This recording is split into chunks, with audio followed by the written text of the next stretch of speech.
Hi friends, welcome to our channel. ఈరోజు ఈ వీడియోలో dosa, chapati, pulka, puri, veg non veg biryani లేదంటే తట్టె ఇడ్లీ ఇలా అన్నిట్లోకి సూపర్ కాంబినేషన్ మసాలా గ్రేవీని ఏ విధంగా తయారు చేసుకోవాలో ఈ వీడియోలో చూసేద్దాం. దీనికోసం ముందుగా పావు కప్పు పచ్చి కొబ్బరి ముక్కల్ని ఒక మిక్సీ జార్లోకి తీసేసుకున్నాము. తర్వాత ఇందులో చిన్న అల్లం ముక్కను ఈ విధంగా ముక్కలుగా కట్ చేసుకొని యాడ్ చేస్తున్నాను. తర్వాత 5-6 వెల్లుల్లి రెబ్బలను కూడా మిక్సీ జార్లోకి తీసేసుకున్నాము. తర్వాత ఒక మీడియం సైజ్ ఆనియన్ని కట్ చేసుకొని దాన్ని కూడా యాడ్ చేసుకోవాలి. ఒక చిన్న టమాటాని కూడా కట్ చేసుకొని యాడ్ చేద్దాము. ఇప్పుడు ఇందులో ఇలా చిన్న చెక్కని, తర్వాత 3 లవంగాలు, తర్వాత ఒక 2 ఇలాచీలను కూడా వేసేసుకొని అవసరం అనుకున్నప్పుడు కొంచెం వాటర్ని యాడ్ చేసుకొని మెత్తటి పేస్ట్ లాగా రెడీ చేసుకోవాలి. ఈ విధంగా కొంచెం వాటర్ని యాడ్ చేసుకొని పేస్ట్ అనేది రెడీ చేసుకొని పక్కన పెట్టేసుకున్నాను.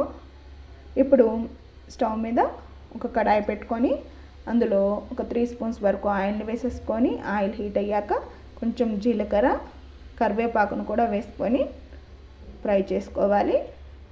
ఇది ఫ్రై అయిన తర్వాత మనం ముందుగా రెడీ చేసుకున్న మసాలా పేస్ట్ని ఇందులో యాడ్ చేసుకున్నాము. ఇది యాడ్ చేసుకున్న తర్వాత మనకి ఈ మసాలా అంతా ఆయిల్లో బాగా ఫ్రై అయ్యి పచ్చివాసన అంతా పోవాలండి. స్టవ్ని మీడియం ఫ్లేమ్లోనే పెట్టి వీటన్నిటిని బాగా ఫ్రై చేసుకోవాలి. ఇప్పుడు ఇందులో టేస్ట్కి తగ్గట్టుగా సాల్ట్ని యాడ్ చేసుకోవాలి. తర్వాత కొంచెం పసుపును కూడా వేసుకొని మనం ఈ ఆయిల్ అనేది పైకి తేలే వరకు ఈ మసాలానంతటిని ఫ్రై చేసుకోవాలి. ఈ విధంగా ఫ్రై చేసుకున్న తర్వాత ఇందులో టేస్ట్కి తగ్గట్టుగా కారాన్ని యాడ్ చేసుకోవాలి.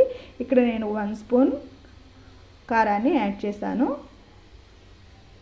తర్వాత 1 స్పూన్ ధనియాల పౌడర్ను కూడా వేసుకున్నాను.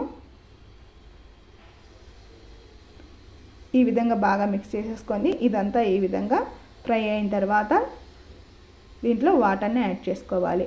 ఒక 300 ml వరకు వాటర్ని యాడ్ చేశానండి. ఇక మనకి గ్రేవీ కన్సిస్టెన్సీకి తగ్గట్టుగా వాటర్ని యాడ్ చేయాలి. ఇది కొంచెం సేపు ఉడికిన తర్వాత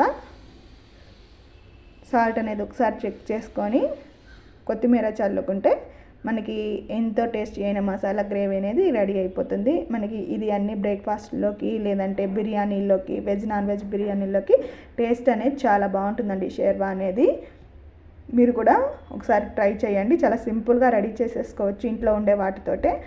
ఈ వీడియో మీకు నచ్చినట్లయితే please like, share and subscribe to our channel.